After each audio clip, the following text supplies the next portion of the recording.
Hola, ¿qué tal? Muy buenas tardes. Vamos a dar un repaso a lo que viene siendo nuestro temario. En este caso vamos a abordar el módulo 2, que vienen siendo alegatos de apertura, interrogatorio y contrainterrogatorio. Vamos a iniciar con el tema principal, que viene siendo el uno, que es estructura del alegato de apertura. ¿Qué es un alegato de apertura? El alegato de apertura como tal va a ser una exposición inicial en un juicio oral, donde las partes van a presentar su teoría del caso al juez. En este caso, por así decirlo, vamos a resumir los puntos más importantes que nosotros queremos identificar. En primera instancia vamos a empezar por presentarnos como abogados y de qué parte. En este caso, si vengo de parte de la víctima, si vengo de parte, en este caso, del acusado, vamos a identificar dos partes. Si soy asesor jurídico, soy Ministerio Público o bien soy la parte de la defensa.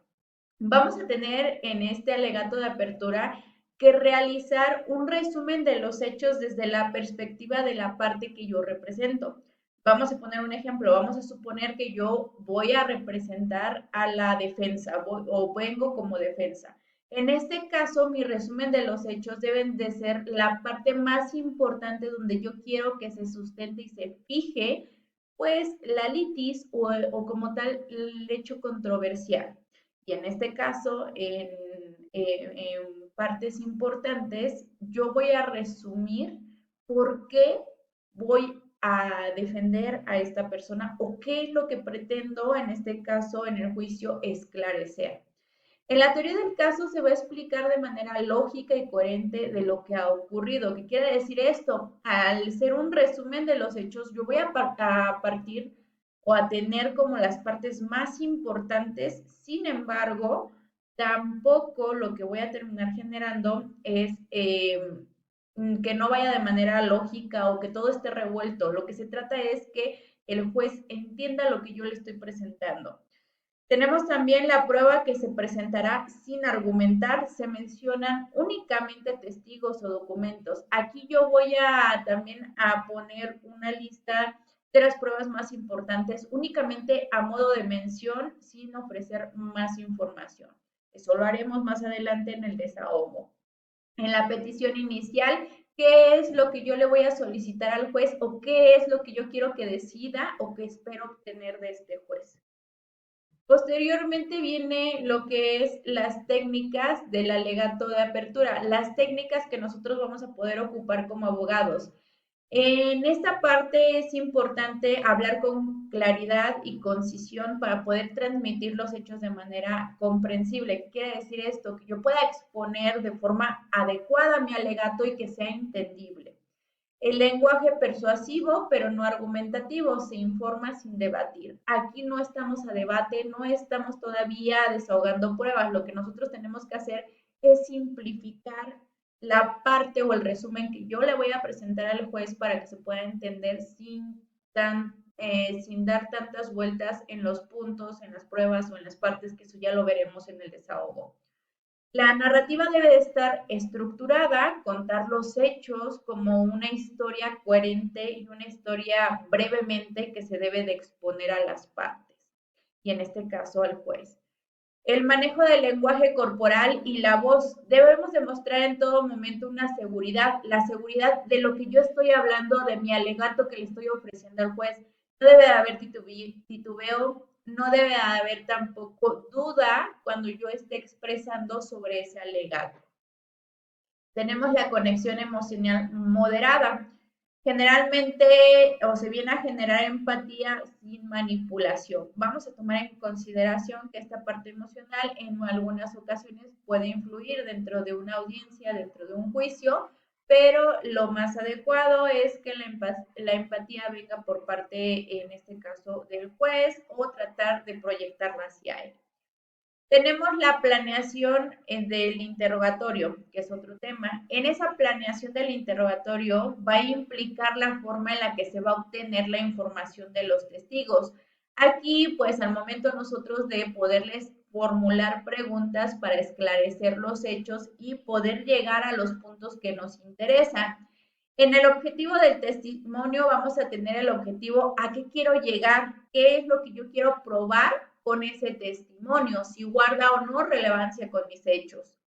El conocimiento del testigo, de saber qué y cómo es que lo sabe. ¿Qué quiere decir esto? Que mi testigo no únicamente debe de estar ahí como la parte de relleno, sino que más bien mi testigo es una parte importante o sustancial dentro de mi juicio. También tenemos la organización temática, estructurar el interrogatorio por temas. ¿Qué quiere decir esto? No vamos a revolver los temas, sino vamos a estructurar nuestro interrogatorio de forma coherente, lógica y secuencial. Vamos a tener también preguntas abiertas que nos puedan permitir al testigo exponer hechos. ¿Qué quiere decir esto? Pues prácticamente el interrogatorio no todo debe decir sí, no, sino que también vamos a poder tener esas preguntas abiertas donde el testigo puede extenderse un poco más y darnos un argumento sobre los hechos, sobre lo que vio, sobre lo que él percibió en ese momento. En el desarrollo del interrogatorio vamos a tener la ejecución en práctica en una audiencia donde ya empezamos directamente a formular las preguntas claras y secuenciales. Se va a evitar sugerir respuestas. Vamos a tomar en consideración que en todos los interrogatorios nosotros no podemos inducir al testigo a una respuesta. Nosotros únicamente vamos a presentar la respuesta para obtener, la pregunta para poder obtener una respuesta, pero debe de ser un interrogatorio sin esa coerción. Se adaptan las respuestas del testigo. ¿Qué quiere decir esto? Cuando nosotros argumentamos con muchos tecnicismos, lo que podemos hacer es simplificar nuestra pregunta para que el testigo la pueda entender y pueda dar una contestación un poco más rápida y sin tantos problemas para contestar. Se refuerzan los hechos clave para la teoría del caso. Los testimonios regularmente aquí lo que nos van a servir es para precisamente poder reforzar nuestros hechos o bien, en este caso, desistirnos del mismo. Por eso tenemos que tener mucho cuidado con el tipo de testigo que estamos presentando y lo que queremos probar. Tenemos que también se debe de controlar el ritmo y el enfoque del testimonio. ¿Qué quiere decir esto? Yo como abogada soy quien va guiando a mi testigo sobre las preguntas que le estoy formulando y obviamente las respuestas que él me va a ir proporcionando. Tenemos también la técnica en el interrogatorio.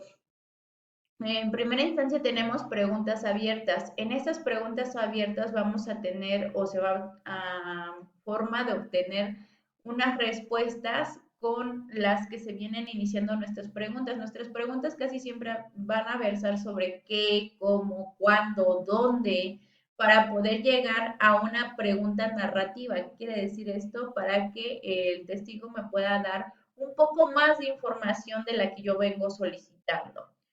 También se deben de evitar preguntas compuestas o ambiguas. ¿Qué quiere decir esto? Si yo formulo una pregunta que tiene dos preguntas en la misma, me la van a desechar o en este caso me la va a objetar la contraparte. Entonces, lo que tenemos que hacer es exponencialmente una pregunta y una respuesta. Entonces, eso es lo que también tenemos que tener. Tampoco deben de ser ambiguas o confusas o que induzcan a la respuesta. Deben de ser preguntas que se puedan contestar. Uso del silencio. Se le puede dar tiempo al testigo para que analice, reflexione o razone. No vamos a decir que es un tiempo muy grande porque pues, también tenemos una audiencia y no podemos extenderla, pero sí se le puede dar un poquito el beneficio del tiempo para pensar en caso de que se le haya olvidado o esté tratando de recordar algunos puntos. La repetición estratégica, reforzar puntos importantes, el control del testigo que debe de mantenerse en la dirección del testimonio y eso lo tenemos que hacer nosotros como abogados.